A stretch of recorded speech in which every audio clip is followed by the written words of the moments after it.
首届飞行喷射装系列赛在杜拜揭幕，展现前所未有的壮观景象。To really deliver a spectacle that is more akin to a Marvel superhero film than it is anything seen before.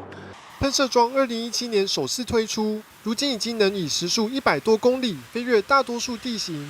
装置使用煤油、柴油或生质燃料，配有5个涡轮喷射引擎，不但能自由控制方向，还能原地垂直起飞。现场飞行员也对这个划时代的发明赞不绝口。I describe it almost like a bird. You know, you just see them just going wherever they want. It feels so fluid and natural and free. It's just unbelievable. 比赛当地时间28号开始，采淘汰制，参赛者利用1500马力的喷射装置，在水面上绕着障碍物飞行，大批观众慕名而来，倾吐喷射装的风采。The core two parts of the software that we use really are the core parametric design section, where we're actually designing the parts, and Visualize is fantastic because while we're reviewing each design with the team, especially the new ones that we're trying to make look really cinematic and movie-like, because part of designing a jet suit is you've got to make it look cool. So we'll use Visualize to do a quick render of it, show it to people, and everyone can give their view on both the design and how the thing's actually looking.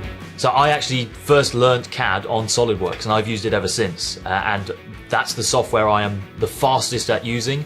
And what we do at Gravity is iterate and develop the suits very quickly. So we're testing and printing a load of new parts every day.